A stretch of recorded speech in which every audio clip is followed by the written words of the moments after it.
In order to have a good start to my multi-billion-dollar multimedia franchise, I gotta get good. So I got a professional game designer to review Data Dreamer and give me feedback about what is Data Dreamer. Data Dreamer is my 3D platformer horror game that may or may not have accidentally become a Metroidvania, but I'll get into that later. Now, just for some context, this guy worked in the industry as a game designer for about 30 years. Now, do I have evidence or documentation that this actually happened?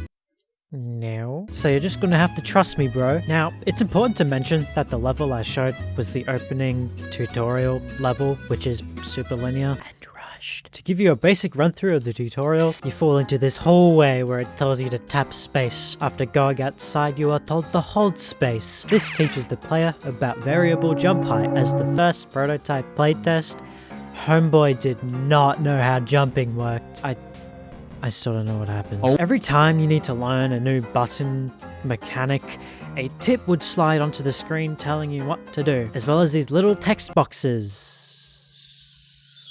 What the fuck? You are then supposed to use the spin to climb these slightly high jumps. After that, you dive towards the next rooftop, press this button so you could crawl under the door, which leads you to a ledge grab tutorial thing, which will send you into this cool looking area with 20-minute long ambience. No, I'm not joking. Where you go and press the button to lower a platform to progress.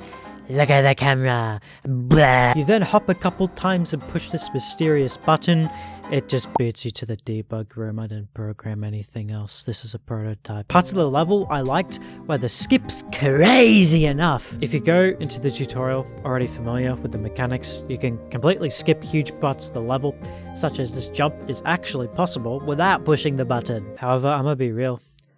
I was extremely lazy with this level. Aesthetically, it's great, despite it being a block out, but gameplay-wise, it fucking sucks. Anyway, here comes the fun part. Being torn to shreds. Now, I should mention that not all the feedback was specific to the level, but just general stuff too, like UI. We'll get into that. Firstly, these tips that slide onto the screen just weren't good at all. Not only do they obnoxiously clutter the screen, but they also mega immersion breaking. The solution to this was to just get rid of them. I don't feel any remorse. Now, the physical text boxes were miles better anyway because they are actually in the world, almost like you could touch them. So using these as our base, I made a better version. I was suggested to make these hint nodes expand and elaborate on information according to if the player wants. So I made it change the text according to how close the penny is to the node. The penny. Good grief, they're multiplying. The second problem is how mechanics were introduced. Pretty much solely saying what button to press doesn't really help with improving the player's overall skill. So when introducing mechanics, it's just way better to follow a certain formula, such as introduce the mechanic in a mostly safe environment, making sure you can only pass by using the mechanic in question properly. Then make a slightly harder second trial of sorts with some kind of danger, and there you go. I practically remade the entire level, making the first half about the same length as the entire first version of the level. Yikes. I ended up keeping the first little section with some minor tweaks, as I felt it was good for its purpose, and also followed the formula from earlier. The main difference being, it just continues into a different direction to extend the amount of time learning the spin. This also has the added bonus of not being fully linear like the odd one, because you get to see where you are going to go at the start. All of these were somewhat minor issues, but the one thing this guy absolutely despised, I could hear it in his voice, was the UI. So in his words, more or less, he said that Data Dreamer has a very strong visual identity that having any kind of HUD can get in the way. Look, in my defense, I only needed the UI to be functional, but having a big fucking 4 on the screen at all times wasn't my most genius move. That goes to this. Are you fucking serious? Now, I doubt this includes the inventory since you aren't leaving it open the whole time, and it is kind of designed to inhibit you in order to make you vulnerable while checking a map or something, kind of like Hollow Knight. The solution to this was making the health points only show up after getting hit and letting it linger for a tiny bit. The actual UI is attached to Penny in the world, which makes it more interesting and semi-diegetic, if that's a real term. And if you want to look at your HP, you can use the inventory.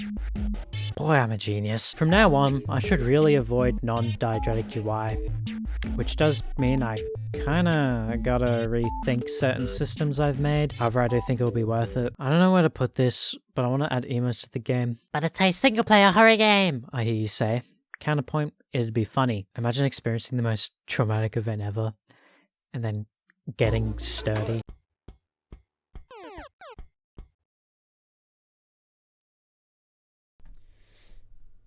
Alright, it's time to have the talk. I have been asked this so many times. Is Data Dreamer, for those new to the stream, that's my game, a Metroidvania? The answer is yes, and I did that by accident. As a brief explanation on what a Metroidvania is: large interconnected map, certain places only accessible with tools found elsewhere. Boom, Metroidvania. If you want something more accurate, then just go to Wikipedia. In my defense, I had never played a Metroidvania until a couple months ago. In fact, the closest game to a Metroidvania that I've played was Five Nights at Freddy's Security Breach. Dude, it counts, trust me, I've checked. As of right now, however, I've only played Hollow Knight and Hollow Knight Silksong, and I will eventually play, I don't know how to pronounce this one, because of a suggestion! In all seriousness, other than Daydreamer being a 3D platformer and a horror game, I just add things to make the game fun and cool and awesome. I don't really care about limiting myself to a specific subgenre. The subgenres will be whatever the game ends up as, and I hope you can understand my insane approach. Taking advantage of this once in a blue moon upload, I'm announcing that the story is finished. Anyway, hope you like this style of video. Hopefully these can tie you over until the next big progress update. And no, I don't know when. Undo the back bit! Oh my— Follow me on socials. Twitch plug.